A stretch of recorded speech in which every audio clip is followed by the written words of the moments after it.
Boa noite.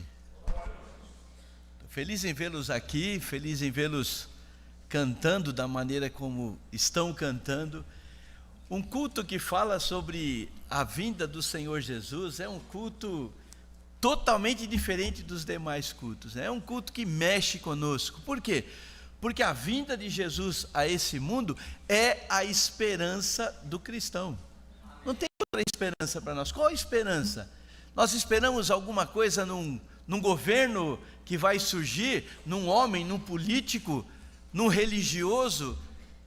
A confiança neste mundo, ela não serve de nada, ela não vale de nada. A confiança em homens é uma confiança perdida. O apóstolo Paulo fala: se a nossa esperança em Cristo se basear apenas nas coisas deste mundo, nós somos as pessoas mais miseráveis. Não temos esperança. Esse mundo não tem esperança. E eu creio que faltam mensagens, faltam estudos, falta pregação sobre a vinda de Jesus. Porque é esse tema que nos motiva, é esse tema que nos fascina, né? É esse tema que alimenta a nossa alma, é esse tema que nos ajuda a enfrentar as lutas, as dificuldades. Eu não sei o que você tem passado, o que você tem sofrido, quais são as suas lutas, as suas dificuldades, os seus temores, mas enfrentando toda e qualquer adversidade, quando nós olhamos para o tema de que Jesus vai voltar, que Ele vai nos buscar, nossa, todos os problemas parece que desaparecem e o nosso coração se enche de alegria. Então eu me animo em ver que você tem interesse por esse assunto, que é um dos assuntos mais falados, né, das Escrituras. Agora, eu quero deixar bem claro para vocês: alguém aqui já fez tratamento homeopático? Né? É demorado. Sabe o que significa isso? Que nós não vamos tratar um assunto como esse, tá, em uma mensagem, nem em duas, nem em três. Eu já estudei esse assunto aqui com a igreja por um ano inteiro, às quartas-feiras, quando nós tínhamos os cultos presenciais, um ano, toda quarta-feira, estudando, né? Então, não é um assunto que a gente esgota de maneira rápida, fácil. Então, a gente tem que vir em doses homeopáticas, né? Colocando uma coisinha de cada vez e tentando montar uma estrutura, um panorama. Você já leu nas Escrituras sobre o dia do Senhor, né? O dia do Senhor virá. O dia do Senhor não é um dia. O dia do Senhor é um período de tempo, e muitas coisas vão acontecer no dia do Senhor. E nós vamos começar a olhar, né, cada uma dessas coisinhas, cada um desses detalhes. Eu espero, né, minha esperança é que você seja edificado, em primeiro lugar. Em segundo lugar, é que você seja desafiado, né, a viver uma vida na expectativa do retorno do Senhor Jesus. Esse é um dos assuntos mais falados nas Escrituras. E também é um dos assuntos mais controversos. Você vai encontrar algumas linhas. Nós estamos falando aqui de escatologia, estudo do final dos tempos. Você vai encontrar algumas linhas teológicas diferentes, divergentes, tá? Então nós precisamos dar uma olhada, né, nestas linhas. Nós precisamos dizer por que nós cremos do que nós cremos, tá? Existem estudantes da Bíblia, doutores da Bíblia, que têm posições diferentes, pessoas cultas, pessoas interessadas na palavra de Deus, pessoas que amam a Deus, mas que olham para as questões escatológicas de maneira diferente, tá? Então nós vamos olhar com certeza, né, do ponto de vista da nossa igreja, tá? Mas nós vamos também dar uma olhadinha no que as pessoas dizem, pensam, tá? E se der, eu não sei, olhar um pouquinho as bases. Eu não sei se a gente vai conseguir, né? Eu não quero transformar a pregação numa aula, porque pregação tem uma dinâmica, aula tem uma outra dinâmica. Então eu vou tentar aqui fazer um jeitinho para a gente poder entender o assunto, esclarecer o assunto para muitos de vocês. Eu quero orar nesse momento, eu quero convidar você a orar comigo, você que está em casa também, a orar nesse momento, pedindo em primeiro lugar que o Espírito Santo abra nossa mente, né? Que Ele trabalhe no nosso coração, para que a gente entenda qual é o recado que Deus tem para nós, qual é o recado que Deus tem para você, qual é o recado que Deus tem para mim nessa noite. Vamos orar. Pai, nós queremos agradecer, porque temos um grande privilégio de nos reunir como igreja, como teu povo, e estudar a tua palavra. Pai, neste momento, nós pedimos a atuação do teu Espírito Santo nas nossas vidas, tanto daqueles que aqui estão, como aqueles que estão em casa. Que o teu Espírito Santo trabalhe nas vidas, e que enquanto abrimos a tua palavra, enquanto estudamos a tua palavra, o Senhor vá trabalhando em nossos corações, para que a gente tenha conhecimento da palavra, e também pelo conhecimento que nós possamos tomar decisões que são decisões importantes para nós, para as nossas vidas e para a igreja do Senhor. Então, por favor, nos oriente, nos dirija enquanto meditamos na tua palavra. Pai, se alguém nos assiste, ou se alguém presente nesse local, que ainda não tem uma certeza de salvação, nós cantamos aqui músicas, hinos, que falam do céu, que falam da vinda do Senhor, que falam de um momento tão precioso que o Senhor vai nos levar para o lar. E se há alguém aqui entre nós, se há alguém participando desse culto à distância, que não sabe, não tem conhecimento sobre o futuro, sobre a eternidade, sobre onde a sua alma passará a eternidade, nossa oração a Deus é para que essa pessoa entenda que o Senhor tem um plano perfeito, que o Senhor está preparando o lugar para todo aquele que crê poder participar por toda a eternidade. Que durante os nossos estudos, ó Deus, haja salvação de almas. Então, que o teu Espírito tenha plena liberdade aqui e que faça a tua vontade entre nós. Essa é a minha oração, ó Deus, em nome do Senhor Jesus. Amém. Eu quero começar mostrar alguns textos bíblicos para vocês. Esse primeiro texto, palavra do próprio Senhor Jesus. Ele diz: e quando eu for e preparar lugar, voltarei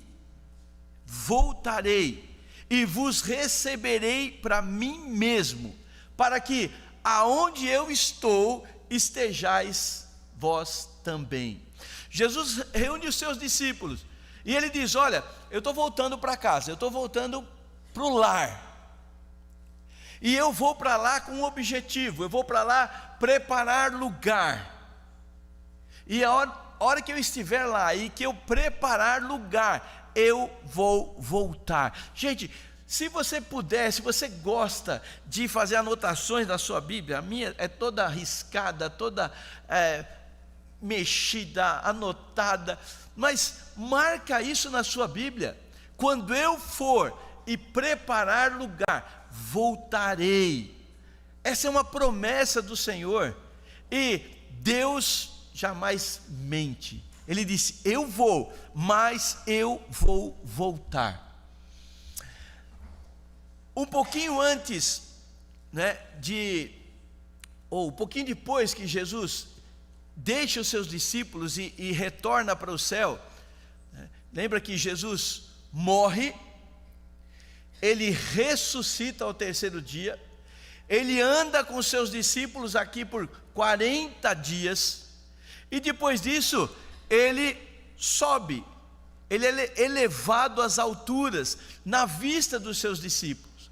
E quando isso acontece, há uma situação muito interessante, porque os discípulos, eles ficam olhando, né, Jesus subindo, e Jesus desaparece nas nuvens, e eles continuam olhando lá para cima. E a expectativa daqueles discípulos era que Jesus ia fazer um bate e volta, né? Ele ia chegar lá no céu, e ia voltar. E eles continuaram olhando para cima, e Deus é obrigado a destacar anjos para virem até eles. E olha só o que os anjos dizem: varões galileus, por que vocês estão olhando para as alturas? Por que você está olhando para o céu? E aí eles fazem essa declaração: esse Jesus, que dentre vós foi assunto aos céus, virá do mesmo modo como o viste subir. Os anjos estão dizendo: está vendo a maneira como vocês o viram ser elevado lá para as alturas? Dessa mesma maneira vocês vão vê-lo retornando para esse mundo. Paulo, escrevendo para Tito, ele vai fazer um alerta, e eu acho que é esse alerta que deve ser importante, ser útil para nós. Ele vai dizer: vivamos no presente século, ou seja, nesse tempo que nós estamos vivendo, né? O presente século para eles ali era o primeiro século. E ele diz para eles: olha, vivam no seu século, no seu momento de vida. Ele diz: vivam de maneira sensata, vivam de maneira justa, vivam de maneira piedosa, aguardando a bendita esperança e a manifestação da glória do nosso grande Deus e Salvador Jesus Cristo. Nós vivemos há 20 séculos na frente daquele povo, mas esta verdade, essa orientação, essa instrução ainda é válida para nós. É como se Paulo estivesse aqui dizendo a mesma coisa para nós. Vivamos no nosso presente século 21 da mesma maneira, de maneira sensata. Cristãos precisam viver de maneira sensata, de maneira justa, de maneira piedosa, aguardando a manifestação. Jesus pode se manifestar agora, nesse exato momento. Nesse exato momento ele poderia voltar para buscar a sua igreja. Mas o que Paulo está dizendo é que enquanto nós estamos aguardando, enquanto nós estamos esperando, nós devemos viver de maneira justa, sensata, piedosa. E o crente deve viver na expectativa do retorno de Jesus. Às vezes nós vivemos como se Jesus não fosse voltar. Aqueles discípulos que estavam olhando para o céu, eles estavam esperando Jesus voltar já. Eles não queriam esperar. E nós devemos viver aqui nesse mundo esperando que se Cristo voltasse agora, vivendo como se Ele fosse voltar hoje. A nossa expectativa, lógico, amanhã todo mundo tem que sair para trabalhar. Não usa a vinda de Jesus a qualquer momento, de maneira inesperada. Não usa isso para justificar você não trabalhar, não produzir, não ter expectativas, não ter plano, não ter projetos na sua vida. Não é isso que a Bíblia está dizendo. Ela está dizendo que Jesus vai voltar, sim, a qualquer momento, sim, mas enquanto nós esperamos, nós devemos viver a nossa vida de maneira justa, piedosa e aguardando o Senhor Jesus. Infelizmente, tem crentes que vivem como se de fato Jesus não fosse voltar. E sabe, se nós vivemos pensando que Jesus não vai voltar, a nossa vida cristã vai ser uma vida relaxada, morna, às vezes fria. E a nossa vida cristã tem que ser vivida nessa expectativa: Jesus pode voltar agora. Imagina, o que você faria se você fosse para o médico amanhã e o médico dissesse: olha, você tem mais 24 horas de vida? Você ia querer fazer algo, talvez pedir perdão para algumas pessoas, consertar alguns erros que você cometeu, deixar algumas instruções para filhos, para esposa, para marido, né? Mas você ia fazer alguma coisa. E é isso que o apóstolo Paulo está dizendo para a gente: viva nesse presente século na expectativa, aguardando que Cristo voltasse naquele momento. Os discípulos, os escritores desse livro, eles viviam na expectativa de Cristo voltar nos seus dias. Tanto que nós vamos ver Paulo dizendo, né, que Cristo voltando, nós que estivermos vivos. Ele falou isso há 2000 anos atrás. Ele esperava estar vivo. Todos eles tinham essa expectativa. Eles tinham vidas produtivas, né?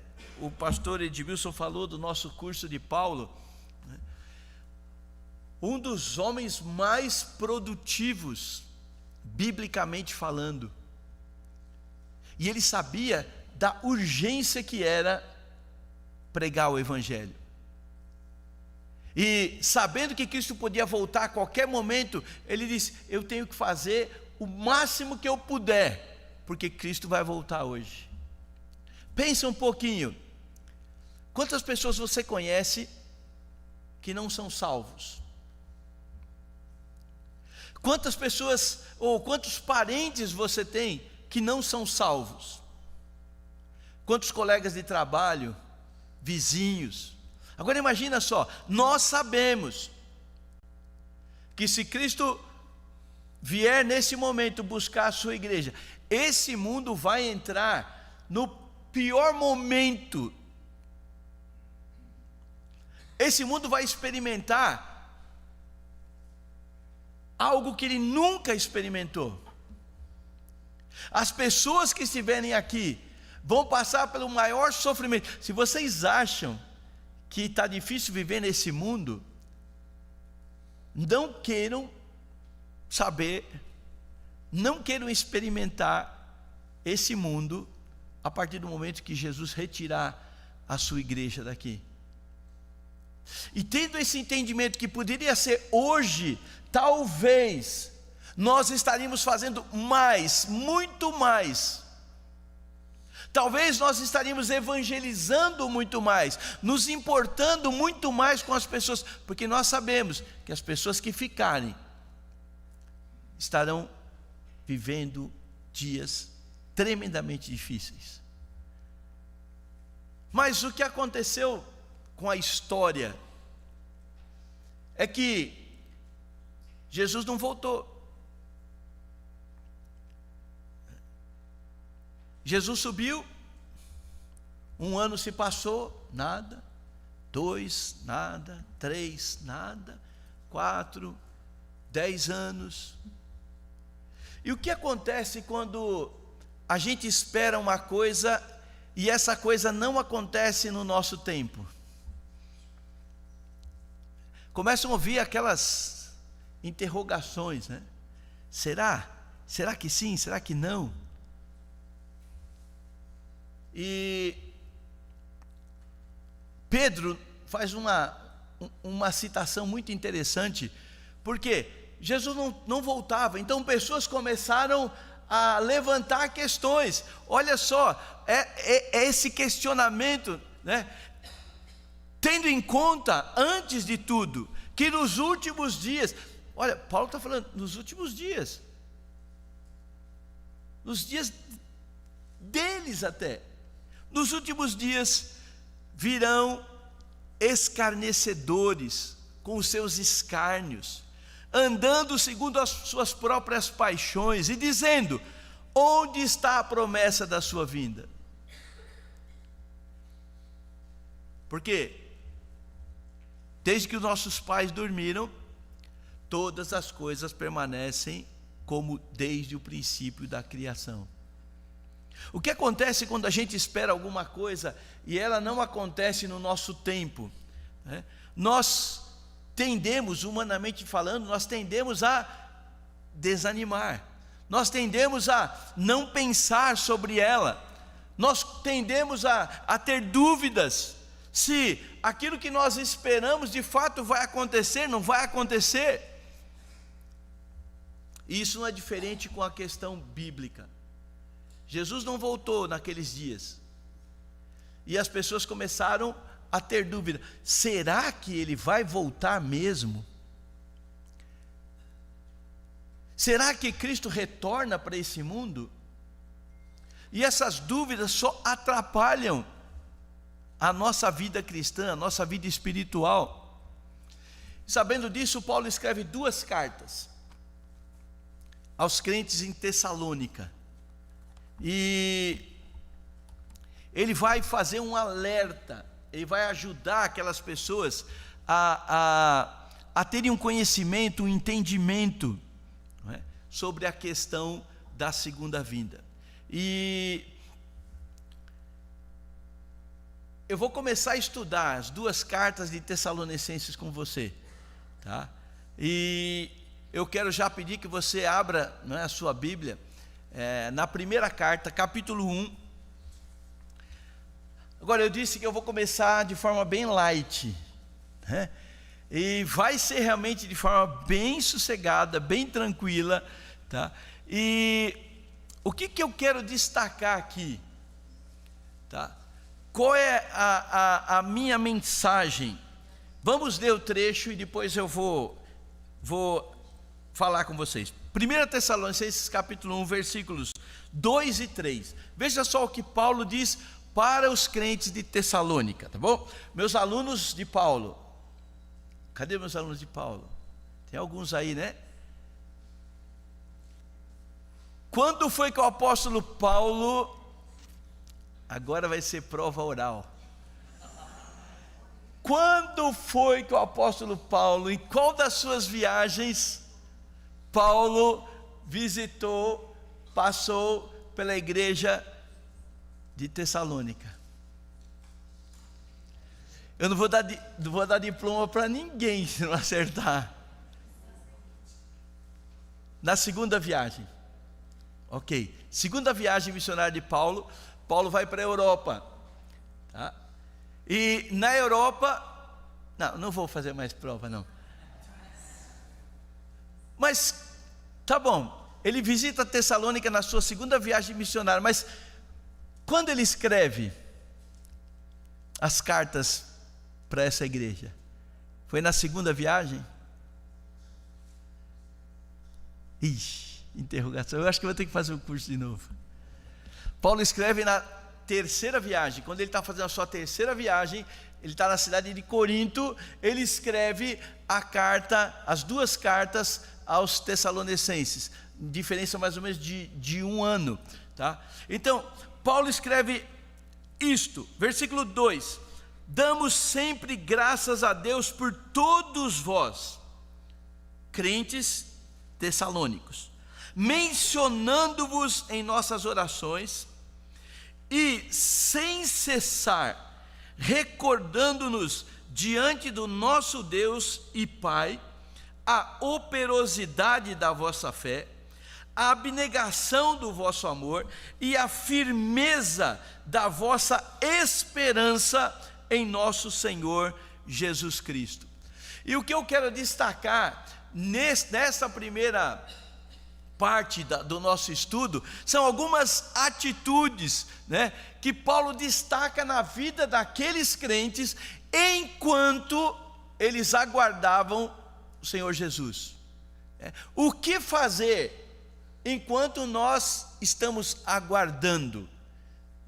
Quais seriam as nossas atitudes, tá? Então, eu vou logo começar a primeira atitude, tá? Enquanto a gente está aguardando a bendita esperança, a manifestação do Senhor Jesus, nós precisamos desenvolver uma fé que nos leve a agir,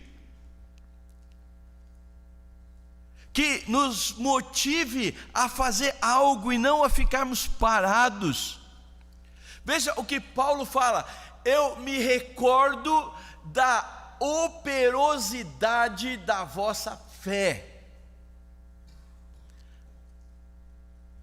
A palavra na língua original, que é traduzida por operosidade, ela tem um sentido um pouco mais amplo. Ela indica alguém que está envolvido, comprometido, ocupado com alguma coisa. E Paulo está dizendo: olha, eu estou me recordando. Paulo já havia passado lá, já havia retornado, já estava na sua terceira viagem missionária, e ele escreve para aqueles crentes, e ele diz: eu me recordo que vocês têm uma fé que age, uma fé que está comprometida, uma fé que está ocupada, que está envolvida com alguma coisa. Paulo está elogiando a atitude daqueles crentes enquanto Jesus não voltava. Deixa eu dizer, uma das grandes atribuições desse livro que nós chamamos Palavra de Deus é que a palavra, ela tem que transformar as nossas vidas, ela tem que nos mudar. Deus nos deixou esse livro, que é a sua palavra, ele tem instruções para nós, e enquanto nós aguardamos ele vir, e gente, nós não sabemos se ele vai vir nesse tempo nosso, nós não sabemos. Mas enquanto nós aguardamos, nós temos que ter uma fé operosa, uma fé que transforma. Esse livro tem que modificar as nossas vidas. Deixa a sua mãozinha marcando aí e muda um pouquinho para a carta que Paulo escreve aos Efésios. Eu não vou pôr o texto aí, mas vai lá, Efésios capítulo 4, dá uma olhada no que Paulo fala. Efésios 4, 25, ele diz o seguinte: por isso, deixando a mentira, fale a verdade. Sabe o que é uma vida operosa, uma vida comprometida, uma vida ocupada, uma fé que se envolve, é uma fé que deixa esse livro aqui mudar a sua vida. Deus, ele não tem robôs. Deus não tem um computador lá no céu onde ele está programando. Ele diz: espera aí, deixa eu programar esse daqui, para esse aqui ser ativo, para esse aqui ter uma fé firme, operosa. Não, ele nos dá orientações aqui, e enquanto nós estamos aguardando a vinda do Senhor, nós temos que ter uma fé que transforma. Ele diz: aquele que mentia, não minta mais, fale a verdade. Há uma mudança de atitude. Ele diz que aquele que furtava não deve furtar mais, pelo contrário, ele deve trabalhar, ele deve conseguir recursos e ajudar os outros. Então Paulo começa a mudar. Ele diz: olha, não saia da sua boca palavras torpes, palavras que menosprezam, que diminuem, que ridicularizam pessoas. Eles, pelo contrário, fale palavras que edificam, que melhoram as pessoas que vão ouvir. Isso é uma fé operosa. E enquanto o Senhor não vem, nós temos que deixar esse livro aqui modificar as nossas vidas. Paulo, ele fala algo muito interessante quando ele escreve aos Filipenses, lá no capítulo 1. Ele fala o seguinte: aquele que começou a boa obra em nós, há de terminá-la até o dia de Cristo. Sabe que obra Deus começou em nós, no momento em que nós somos salvos? Sabe que obra Ele começou em nós? Ele começou uma obra de nos fazer pequenos Cristos. Ele começou uma obra de nos tornar semelhantes ao Cristo. E quando Ele voltar, Ele vai terminar essa obra. Mas em que ponto Ele vai nos pegar? Enquanto nós estamos aqui, nós temos que trabalhar na nossa vida, no nosso caráter, para sermos cada vez mais próximos de Cristo. Eu, quando uso esse versículo, eu gosto de fazer um gráfico. Quem gosta de gráfico, né? Você pega duas linhas, aqui é o 0 e aqui é o 100%, né? 0 é onde Cristo nos pega, quando nós entregamos a nossa vida a Ele. E o objetivo é que nós sejamos 100% como Ele. E aí a nossa vida começa aqui. E aí a gente sobe um pouquinho, a gente desce um pouquinho, o nosso gráfico vai indo. E quando nós morrermos, ou quando chegar o dia do arrebatamento, aonde Ele nos pegar, Ele vai completar, porque é uma promessa. Mas não é porque nós temos essa promessa que a gente vai ficar lá no 0, dizendo, bom, Ele vai completar mesmo, então eu vou viver uma vida relaxada, e quando Ele vier, Ele faz tudo o que tem que fazer. Não, Ele deixou esse livro aqui para nos moldar. Então, irmãos, enquanto nós estamos aguardando, nós temos que ter uma fé operosa. Outra coisa que é importante é que a nossa fé, gente, ela tem que ser vista, ela tem que ser observada, ela tem que ser mensurada pelos outros.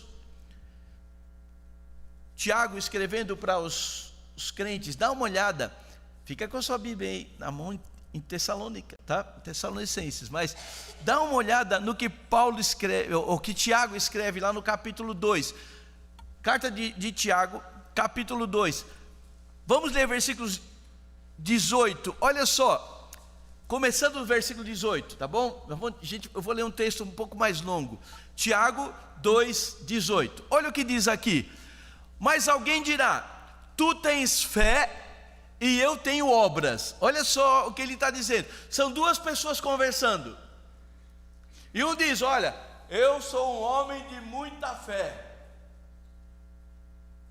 e o outro diz, eu faço muitas coisas. E eles estão discutindo aqui. Eu tenho muita fé, eu tenho muitas obras. Ele diz, olha, alguém dirá, tu tens fé e eu tenho obras. Agora olha só, mostra-me a tua fé sem obras. Mostra que você tem fé se você não tem obras. E gente, obras aqui, nós não estamos falando em caridade, nós não estamos falando, esqueci que eu estou sem microfone e o pessoal de casa não vai me ouvir, né? Obras, nós não estamos falando em dar esmola, em fazer caridades. Quando esse livro aqui fala de boas obras, ele está falando em obediência a Deus. Nós somos salvos pela graça de Deus. Boas obras não nos salvam, mas a Bíblia diz, Paulo diz em Efésios capítulo 2, que nós somos criados em Cristo Jesus para fazer boas obras, não salvos. Não fazer boas obras para ser salvos, mas boas obras porque somos salvos. E a pergunta é: me mostra a sua fé sem obediência. Me mostra a sua fé sem nenhum tipo de ação. Fé é algo que tem que ser visto, não falado. Está cheio de gente dizendo: eu tenho muita fé em Deus. O Tiago disse: se você tem fé em Deus, faz muito bem, até os demônios têm fé em Deus. Pior, hein? Demônio treme diante de Deus.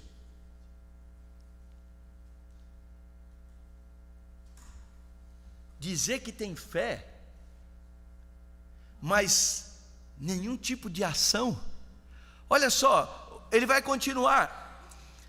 Ele diz: mostra-me a tua fé sem obras, e eu, com as minhas obras, mostrarei a minha fé. Crês tu que há um só Deus? Faz bem, até os demônios creem e tremem. Queres, pois, ficar certo, ó homem insensato, de que a fé sem as obras é inoperante. Fé sem obras é inoperante, não serve para nada. Não foi por obras que Abraão, nosso pai, foi justificado, quando ofereceu sobre o altar o seu próprio filho Isaque?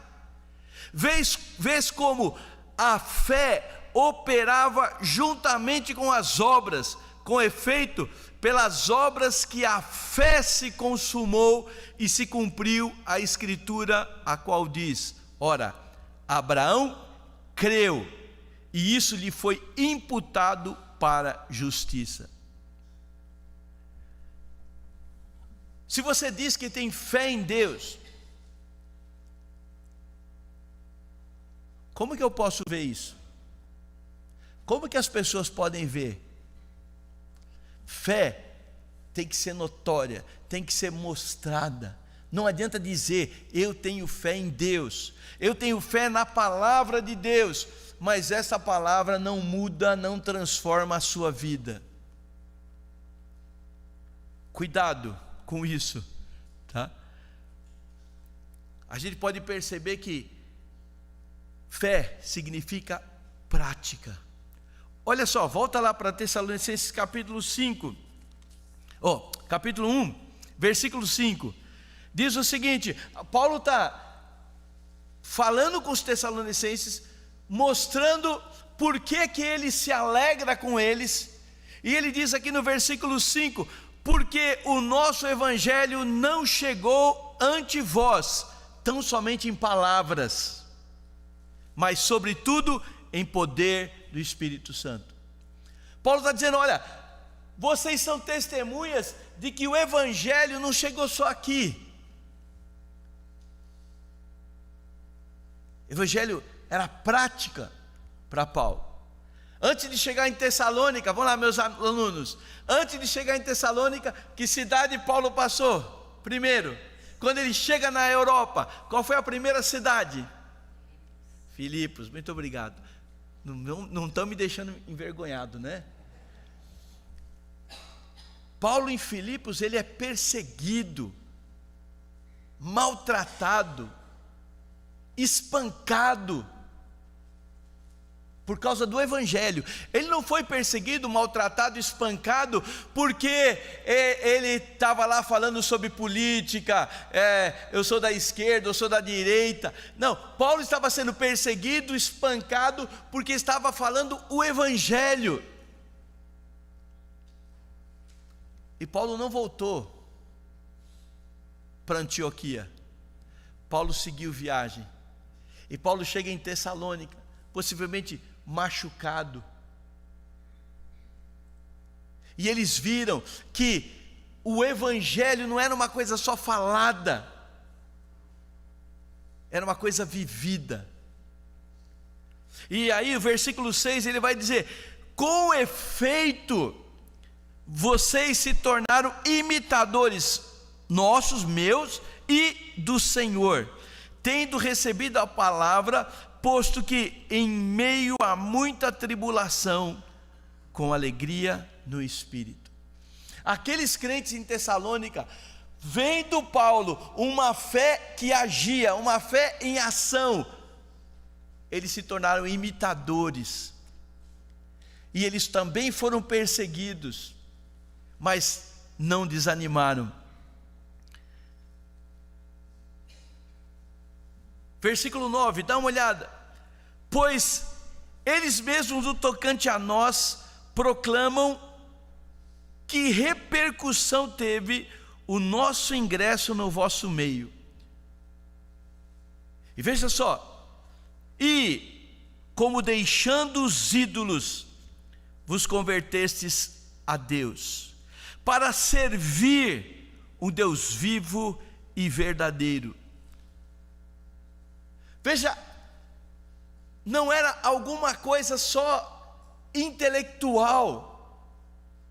Quando aquelas pessoas tiveram contato com o Evangelho, com o Cristo que liberta, eles tiveram mudanças na sua vida. Eles deixaram os ídolos e se converteram a Deus. Com a chegada do cristianismo ali em Tessalônica, eles deixaram muito das práticas que eles tinham, e essa é a razão que Paulo os elogia. Paulo tinha prazer em usar aqueles irmãos como referência de uma fé viva.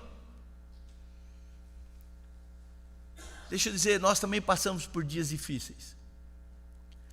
Não está fácil e não vai, presta atenção, não vai ser fácil ser um cristão neste mundo. Não se engane com essas pregações baratas que tem por aí, tá? Não, vem para cá, aceita Jesus que tudo vai dar certo. É uma maravilha. Se converte, olha, você está endividado, suas dívidas vão acabar. Você está com problema no casamento, tudo vai ser resolvido. Você está desempregado, você vai arrumar emprego. Você não tem carro, você vai ganhar um carro. Deus vai abrir todas as portas. Deixa eu dizer uma coisa, nós vivemos num século complicado. E vou te dar uma boa notícia: as coisas vão piorar daqui para frente. Elas precisam piorar. É isso que os crentes precisam entender, tá? As coisas precisam piorar. Esse lugar não é para nós. E os crentes parece que estão vivendo, querendo se agarrar aqui nas coisas deste mundo. As coisas vão piorar cada vez mais. Sabe por quê? Esse mundo só tem uma esperança, gente. A bendita esperança. E ela vem lá de cima. E nós precisamos aprender a confiar em Deus e a ser fiéis a Deus, independente das circunstâncias, independente se as coisas estão bem ou não. É isso que é uma fé operosa, uma fé que é mostrada, que é vista.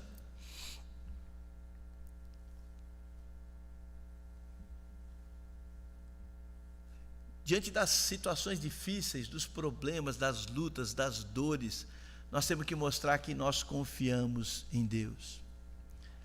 Sabe, o seu vizinho, o seu colega de trabalho, os seus parentes, o que eles têm que ver é uma fé operosa, independente das circunstâncias. Esses camaradas aqui, eles estavam felizes, alegres com Cristo, não com as circunstâncias. E é isso que fazia com que as pessoas pudessem querer, eu quero esse Deus a quem eles servem. E assim como eles faziam, a nossa fé hoje tem que ser operante. Enquanto nós esperamos Jesus voltar, a nossa fé tem que ser operante. Uma segunda atitude que eu quero destacar, né, é que nós temos que ter um amor a Deus, que nos leve a servir. Veja só o que ele diz nessa segunda parte do versículo 3, ele está se recordando da abnegação do vosso amor. A palavra abnegação aqui é renúncia. É renúncia do eu, é renúncia da minha própria vontade, é desapego dos meus interesses. É uma vida de sacrifício ao Senhor. No original, como eu falei, ela tem uma abrangência um pouquinho maior. Seria mais ou menos como isso: é um trabalho, abnegação, é um trabalho intenso, mesmo que isso cause dor e sofrimento. Paulo está dizendo: eu me recordo do seu trabalho, mesmo que com sofrimento, vocês estão continuando amando a Deus. Lembra que Jesus disse: qual era o grande mandamento? Amar a Deus de todo o seu coração, toda a sua alma, todo o seu entendimento e toda a sua força. Se você olhar aqui no versículo 8 do nosso texto, você vai encontrar isso: porque de vós repercutiu a palavra do Senhor, não só na Macedônia e Acaia, mas também por toda a parte se divulgou a vossa fé para com Deus, a tal ponto de não termos necessidade de acrescentar coisa alguma.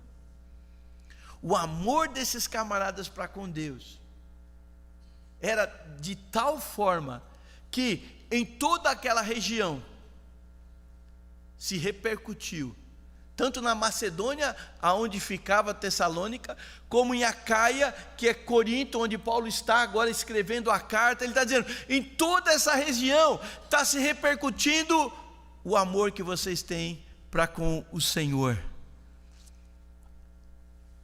Eles deixaram os ídolos e se converteram a Deus. Tessalônica era uma cidade muito popular, muito famosa, uma cidade que era bem parecida com São Paulo, uma cidade cosmopolita, e havia ali todo tipo de gente, e eles haviam adotado tanto a cultura grega como a cultura romana, incluindo os deuses. Havia templo em Tessalônica para tudo quanto era Deus, tanto Deus grego como Deus romano e até mesmo alguns deuses egípcios. Era uma cidade idólatra, mas Paulo diz que o amor que eles tinham para Deus fez com que eles rejeitassem toda a idolatria. E às vezes nós pensamos que idolatria é ter uma estátua dentro de casa. Você não precisa ter nenhuma estátua para ser um idólatra. Porque idolatria é quando nós colocamos qualquer coisa no lugar de Deus. Sabe que Deus tem que ter o lugar número 1 na minha vida, na sua vida. E quando nós colocamos alguma coisa no lugar de Deus, nós somos acusados de idolatria. E talvez está cheio de idólatras aqui. Talvez você idolatra seu marido, sua esposa. Talvez você idolatra o seu filho,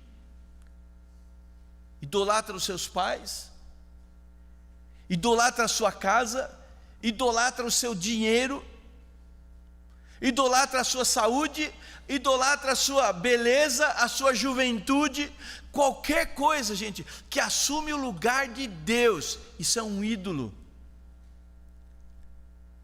E esses crentes aqui de Tessalônica, eles tiveram uma fé tão marcante, tão atuante, que eles conseguiram amar mais a Deus do que a qualquer outra coisa.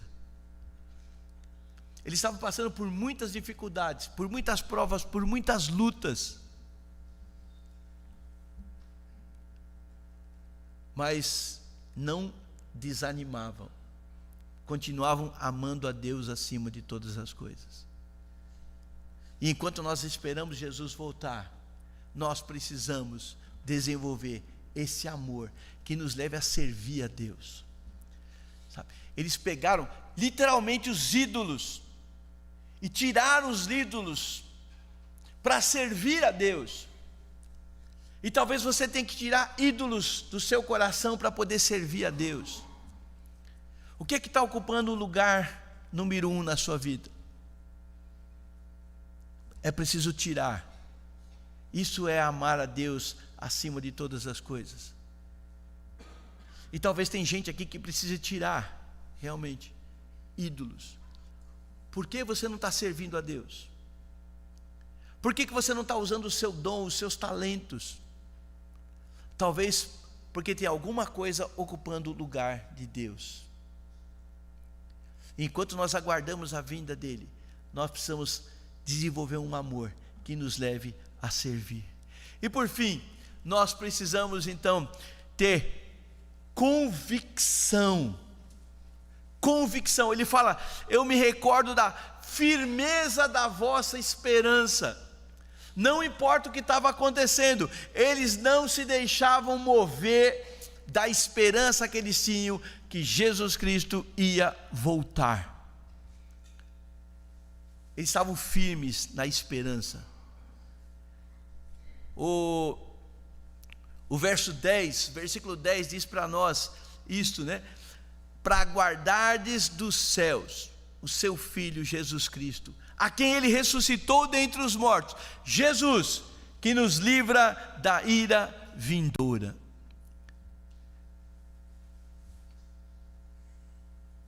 Se passavam por lutas, passavam por dificuldades,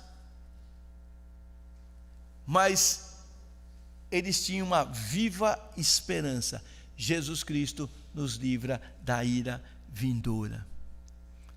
Paulo está apontando aqui para um tempo futuro,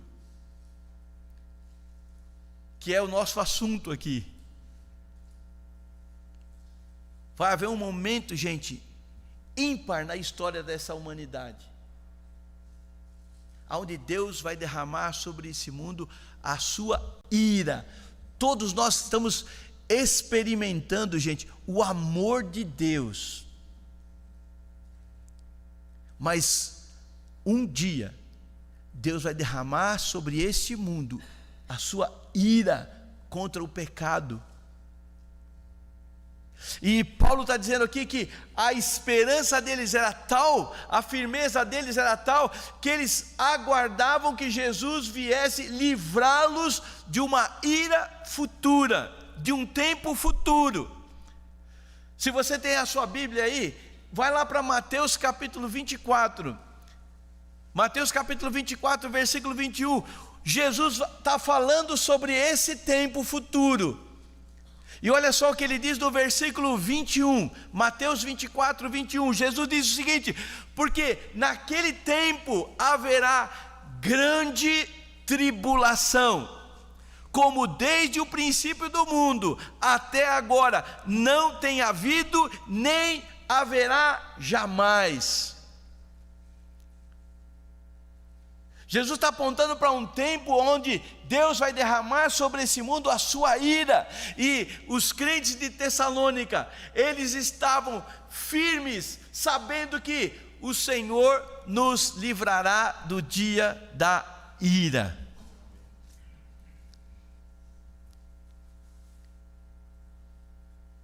Esse é o famoso arrebatamento.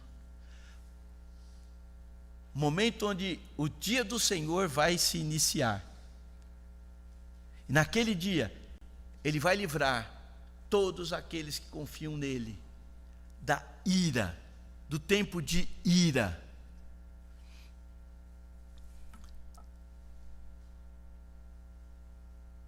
Eu espero que você que está aqui já tenha tido fé em Cristo. Eu espero que você que está lá do outro lado da tela já tenha colocado a sua fé em Cristo. Jesus diz aqui que um dia, Ele irá derramar, Deus irá derramar sobre esse mundo a sua ira. Mas tem uma promessa para aquele que crê: ele vai ser tirado, ele não vai estar incluído nisso. Deus vai tirar o seu povo daqui primeiro, para depois derramar sobre esse mundo a ira. Mas Jesus, até então, não voltou. E o que estava acontecendo? Crentes estavam morrendo. E eles começaram a ficar em dúvidas. O que acontece? Porque eles estavam esperando Jesus voltar. Mas Jesus não estava voltando. E aí, um morre, o outro morre, parentes morrem. E agora? Eles ficam com dúvidas. E aí Paulo vai tentar explicar para eles o que vai acontecer, como vai acontecer, por que eles podiam ficar em paz. Então Paulo, ele vai no capítulo 4, vira sua Bíblia para lá, ele vai começar a falar conosco, né? Capítulo 4, versículo 13, ele diz: não queremos, porém, irmãos, que sejais ignorantes com respeito aos que dormem, para não entristecerdes com os demais que não têm esperança. E Paulo está dizendo: olha, eu vou escrever algo para vocês, eu vou mostrar algo para vocês, tá? Paulo não está ofendendo, tá bom? Ignorância aqui não é uma ofensa, é falta de informação. E quando nós temos falta de informação, tá? Nós podemos ficar emocionalmente abalados. Mas quando nós temos a informação precisa, nós nos mantemos em paz, seguros. E aí Paulo vai dizer para eles como vai se dar, tá, o arrebatamento daqueles que confiam em Jesus Cristo. Se você pegar comigo o versículo 14, olha só o que Paulo diz: pois se cremos que Jesus morreu e ressuscitou, assim também Deus, mediante Jesus, trará em sua companhia os que dormem. Paulo diz: fique tranquilos com os que morreram, com os crentes que já morreram. Por quê?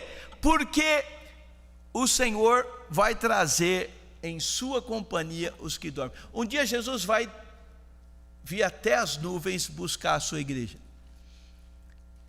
E ele não vem sozinho. Ele diz: trará em sua companhia aqueles que dormem. Paulo está fazendo referência aqui aos que morreram. Onde estão as pessoas que morreram em Cristo?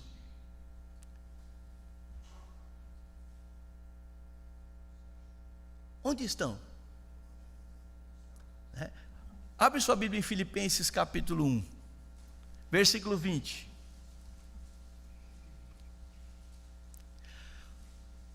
Olha só o que Paulo fala, Filipenses 1, 20. Ele diz: segundo a minha ardente expectativa e esperança de que em nada serei envergonhado, antes, com toda ousadia, como sempre, também agora, será Cristo engrandecido no meu corpo, quer pela vida, quer pela morte. Porquanto, para mim o viver é Cristo e o morrer é lucro. Entretanto, se o viver na carne traz fruto para o meu trabalho, já não sei o que escolher. Ora, de um lado estou constrangido, tendo o desejo de partir e estar com Cristo, o que é incomparavelmente melhor. Estevão, primeiro mártir da era cristã, quando ele foi apedrejado, estava prestes a morrer, ele olha para o céu e ele vê Jesus à direita do Pai. Paulo diz que Cristo, escrevendo aos Colossenses, ele vive à direita do Pai. O autor de Hebreus diz que Jesus está à direita da majestade nas alturas. quando um crente morre, o seu corpo é sepultado nessa terra. A sua alma não está dormindo, a sua alma está com Cristo. E Paulo vai dizer para os crentes lá: não fiquem preocupados, não fiquem atormentados, porque aqueles que morreram em Cristo estão com o Senhor, e no dia que Jesus voltar para arrebatar a sua igreja, olha que interessante, no dia em que Jesus voltar para arrebatar a sua igreja, Ele vai trazer com Ele os que dormem. Então, o que é que Jesus está trazendo? A alma, o espírito daqueles. E ele diz mais, versículo 16, ele diz para nós: porquanto o Senhor mesmo, dada a sua palavra de ordem, ouvida a voz do arcanjo e ressoada a trombeta de Deus, descerá dos céus, e os mortos em Cristo ressuscitarão primeiro. Não fique preocupado com os que morreram, porque os que morreram naquele dia vão vir com Ele. E o que vai ressuscitar aqui? O corpo. Vamos pegar um exemplo aqui, o apóstolo Paulo já está com o Senhor. Ele diz: eu preferia partir e estar com Cristo, que é incomparavelmente melhor. Ele já tem 2000 anos lá com Cristo. O corpo de Paulo possivelmente não tem nada, uma poeira, um pozinho, um grãozinho.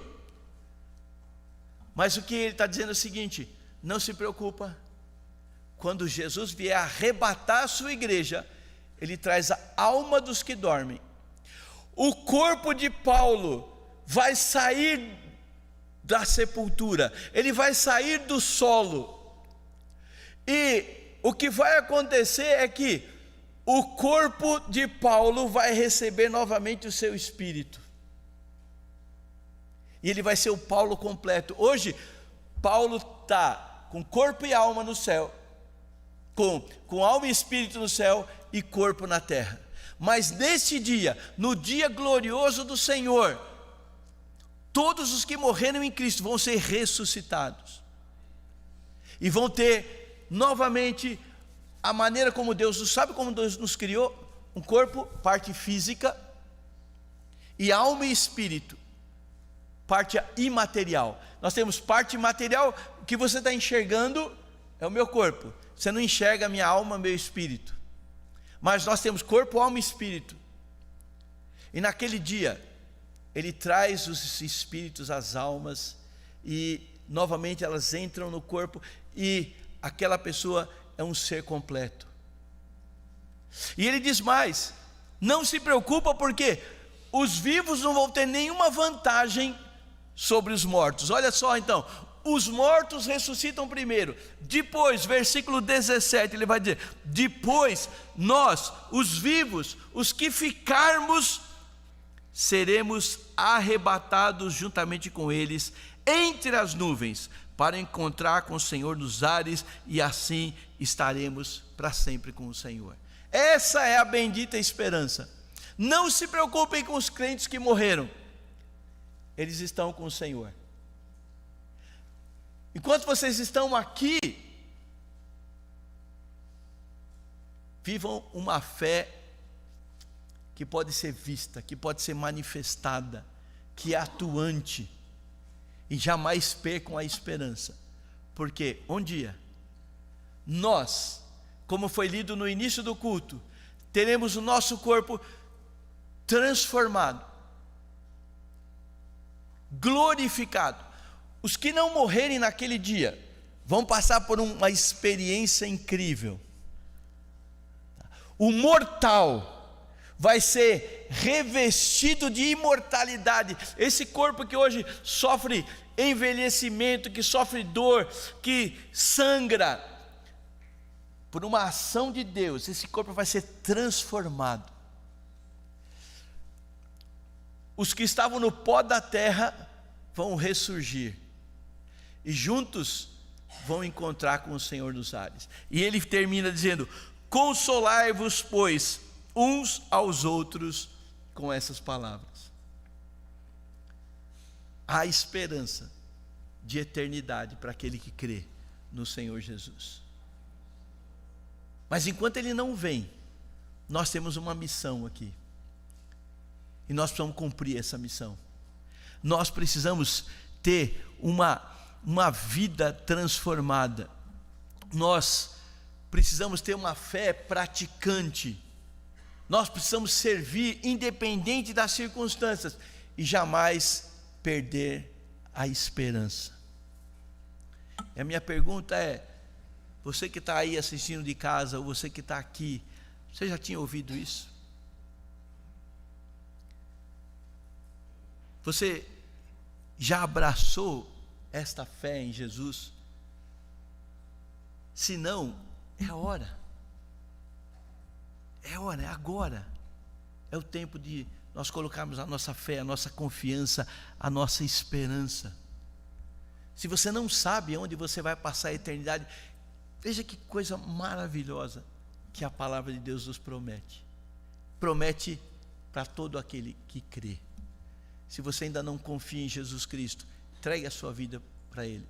E se você está aqui, você é um crente, a minha pergunta é: a sua fé está viva? Está praticante? Está operosa? Você está servindo ao Senhor? Você está amando a Deus mais do que as coisas desse mundo? Você está amando a Deus a ponto de servi-lo? Você tem uma fé firme que não se abala diante das circunstâncias, diante das lutas, sabendo que o pior que pode acontecer para nós aqui, humanamente falando, é o melhor, é partir e estar com Cristo. E se não partirmos para estar com Cristo, nós vamos experimentar uma transformação desse corpo. Eu queria que Jesus viesse agora, porque aí eu não precisava morrer. Eu sei que eu vou para o céu, mas eu não queria experimentar isso. Paulo não queria experimentar. Ele fala: olha, nós os que estivermos vivos vamos ser transformados.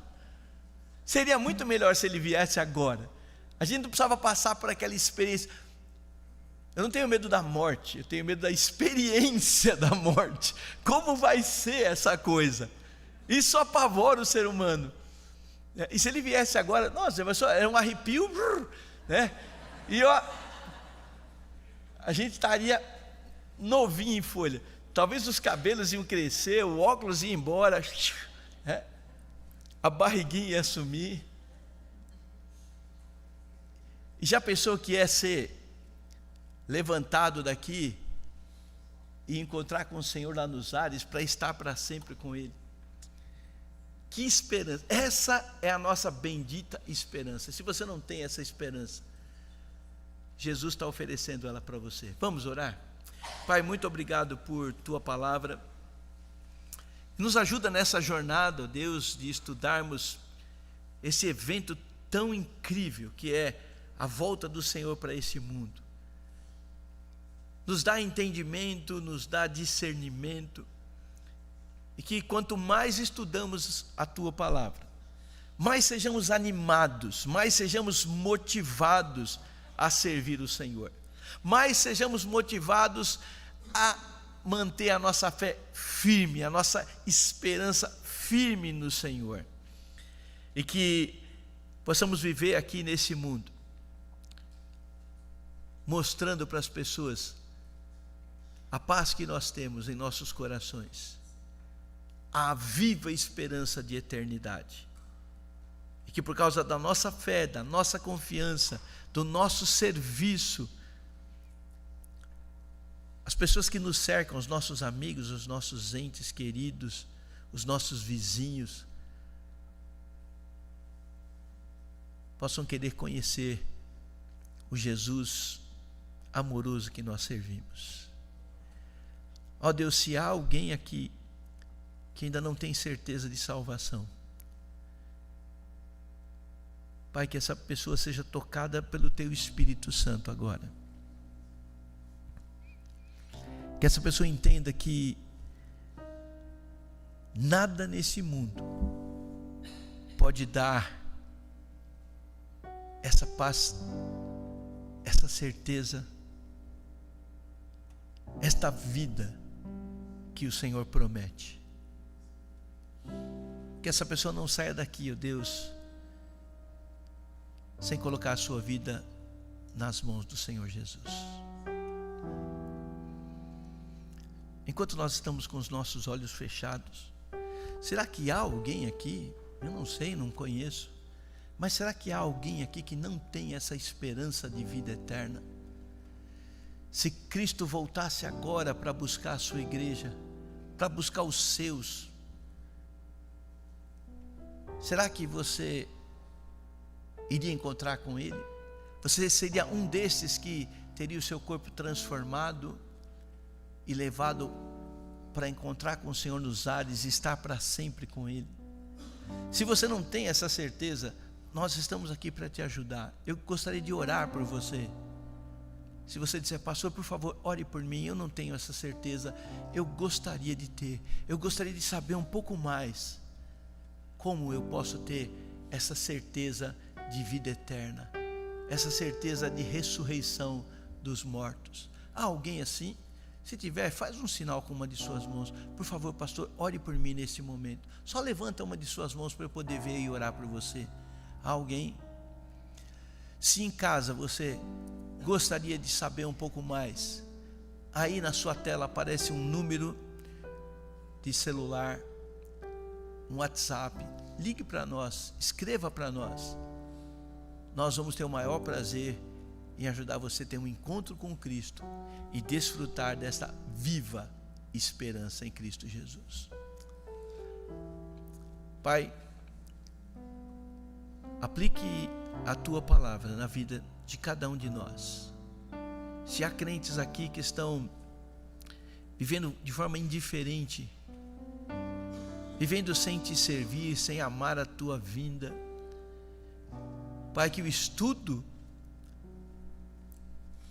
sobre a vinda do Senhor Jesus, o nosso encontro com o Senhor, faça uma grande transformação nas nossas vidas.